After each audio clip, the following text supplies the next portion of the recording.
Ketika kamu memikirkan tentang siapa dirimu, apa hal yang pertama kali terlintas dalam pikiranmu?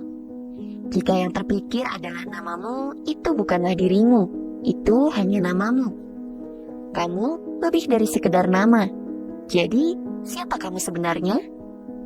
Begitupun ketika kamu memperkenalkan dirimu. Seringkali kamu akan menyebutkan usia, profesi, atau dari mana kamu berasal. Tetapi itu hanya menyentuh permukaan saja, bukan gambaran keseluruhan. Profesi bisa berubah, usiamu akan bertambah, dan lokasimu mungkin berpindah. Kamu juga lebih dari sekedar sebuah profesi atau jabatan. Itu hanyalah label semata, dan label bisa berubah. Diri sejatimu melampaui label-label eksternal ini. Sekarang, mari kita bahas tentang kecemasan dan berpikir berlebihan alias overthinking. Saat-saat di mana pikiranmu dipenuhi oleh kekhawatiran tentang masa depan atau terjebak dalam pikiran tak berujung. Ini mungkin pernah terjadi pada kita semua. Poinnya adalah, kamu bukanlah kecemasan dan kamu bukanlah overthinking. Bayangkan seperti ini. Ada dua bagian dalam dirimu. Satu bagian yang sedang merasa cemas atau terjebak dalam lingkaran pikiran. Bagian yang satunya lagi yang sedang mengamati bagian dirimu yang sedang merasa cemas dan overthinking. Bagian ini seperti pengamat, memahami apa yang terjadi tanpa terjerat dalam pengalaman itu sendiri. Pengamat ini ada di dalam dirimu, menyadari kecemasan dan overthinking. Jadi, siapakah pengamat ini? Jawabannya adalah kamu. Kamu yang menyadari keadaan mental ini. Mungkin kamu merasa terjebak dalam kecemasan, tetapi kamu bukanlah kecemasan itu. Mungkin kamu mendapati dirimu overthinking, tetapi kamu bukanlah overthinking itu. Kamulah yang menyadari proses-proses ini. Kesadaran ini adalah alat yang ampuh. Ini seperti mengambil langkah mundur untuk melihat gambaran yang lebih besar. Bayangkan kamu berada dalam sebuah sinetron. Satu bagian dari dirimu sedang beraksi dalam adegan galau atau cemas. Sementara bagian dirimu yang lainnya sedang mengamati sinetron itu dari layar televisi, memahami alur ceritanya. Itulah kesadaran. Dua bagian dalam dirimu ini sangat penting. Ketika kehidupan memberi cobaan ke arahmu, mungkin kamu akan tergoda untuk membiarkan cobaan tersebut mendefinisikanmu.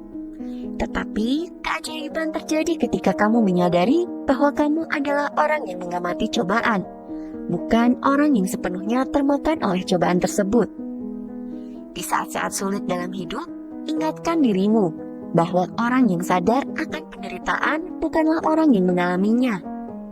Hal ini membuat sebagian dari dirimu terlepas dari pergulatan yang mampu memahami dan mengatasinya dengan kejernihan. Kesadaran ini memberimu jarak dari kesulitanmu, membuatnya lebih mudah untuk melihat melampaui pergulatan dan menemukan jalan keluar. Dalam hidup, kita semua menghadapi tantangan, cobaan, momen sulit, rasa sakit, atau penderitaan.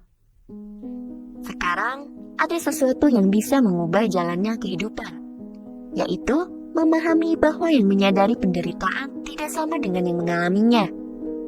Bayangkan seperti memiliki dua sisi dalam dirimu.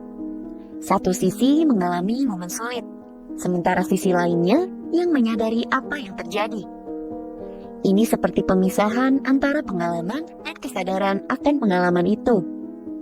Kesadaran ini berfungsi sebagai alat yang kuat saat kamu menemukan dirimu terlalu banyak berpikir atau terjebak dalam stres kehidupan sehari-hari. Tanyakan pada dirimu sendiri, siapa yang menyadari hal ini terjadi? Ini bukan tentang menemukan jawaban dalam pikiranmu, ini tentang menyadari bahwa kamu menyadari. Ini seperti menjadi aktor sekaligus penonton dalam drama hidupmu. Mari kita jelajahi konsep terhubung dengan dirimu yang sebenarnya, diri yang melampaui keadaan eksternal. Ini adalah tentang menyadari bahwa kamu bukan sekedar manusia biasa. Ada sesuatu yang lebih besar dalam dirimu. Kesadaran adalah aspek inti dari dirimu. Pada dasarnya, kamu tidak terbatas oleh narasi masa lalumu, kisah hidupmu, atau kesalahanmu. Mereka hanyalah pengalaman yang pernah kamu alami, tetapi mereka tidak menentukan inti dirimu. Sifat sejatimu tetap tidak terpengaruh oleh keadaan eksternal karena kamu adalah pengamat dari semua yang terjadi dalam hidupmu. Pemahaman ini penting. Ini adalah pengakuan bahwa kamu adalah kesadaran murni. Pergeseran persepsi ini membawamu lebih dekat dengan diri batinmu, memberikan rasa identitas diri yang mendalam. Ini bukan tentang melihat dirimu hanya sebagai individu yang bereaksi terhadap keadaan eksternal.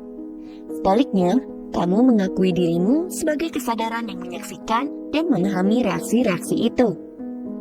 Paradigma ini membawamu lebih dekat dengan dirimu yang sejati, mengingatkanmu bahwa kamu lebih dari sekedar manusia biasa. Kamu adalah hidup itu sendiri, yang sepenuhnya hadir di sini dan saat ini. Mari kita selami konsep kekuatan batin dan kehebatan yang dimilikinya. Di dalam dirimu terdapat kekuatan daya tahan yang luar biasa. Kekuatan inti yang memiliki potensi untuk membawa transformasi dalam hidupmu. Kekuatan ini bukanlah kekuatan yang terpisah dari dirimu.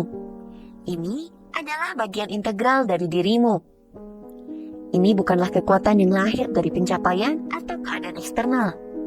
Ini adalah kualitas bawaan yang muncul ketika kamu mengenali dirimu yang sebenarnya. Ketika kamu memperdalam hubunganmu dengan kekuatan batin ini, kamu akan menemukan kapasitas untuk menjalani tantangan hidup dengan kemudahan. Kekuatan batin ini bukanlah tentang menyangkal atau melarikan diri dari kesulitan. Sebaliknya, itu tentang menghadapinya dengan ketangguhan yang berasal dari pemahaman akan sifat dasarmu. Tantangan ada karena kamu menyadarinya, dan melalui kesadaran ini, kamu memperoleh kemampuan tidak hanya untuk bertahan, tetapi juga untuk maju dan berkembang di tengah-tengah kesulitan. Kisah hidupmu, peristiwa di masa lalu, dan bahkan kesalahan yang pernah kamu perbuat tidak menentukan inti dari kekuatan batin ini. Sebaliknya, mereka menjadi benang-benang dalam kain perjalananmu. Pengalaman yang disaksikan oleh kesadaran yang selalu ada di dalam dirimu. Kesadaran ini tetap bersih, konstan di tengah-tengah adegan kehidupan yang terus berubah. Mengenali kekuatan batin ini berarti mengakui bahwa keyakinan atau keadaanmu saat ini tidak menentukan esensimu. Kamu memiliki kekuatan untuk membentuk ulang mereka, untuk menuliskan ulang kisah hidupmu. Ini adalah pemahaman bahwa sifat sejatimu tidak dibatasi oleh narasi eksternal. Ini adalah kesadaran murni, tidak terubah oleh sifat sementara dari peristiwa kehidupan. Kesadaranmu menjadi kekuatan penuntun, memungkinkanmu menerobos badai kehidupan dengan tekad yang tak tergoyahkan. Praktik kesadaran diri bukanlah sebuah perjalanan menuju keterasingan. Sebaliknya, ini adalah perjalanan kembali ke diri otentikmu, diri yang berakar pada inti kesadaran murni. Kekuatan batin ini bukanlah konsep yang jauh. Ini adalah kekuatan nyata yang memberdayakanmu untuk membentuk realitasmu. Kisah hidupmu tidak terukir di batu. Jadi, kamu memiliki kemampuan untuk menulisnya ulang. Perasaan sedih atau cemas tidak mendefinisikan dirimu. Mereka adalah pengalaman yang diamati oleh kesadaran di dalam dirimu. Dengan memahami ini, kamu akan menemukan kekuatan untuk mengubah cara kamu merespon tantangan, sehingga menciptakan efek positif dalam hidupmu. Jadi, kalau sekarang aku menanyakan siapa dirimu, kamu akan jawab apa? Tulis di kolom komentar ya.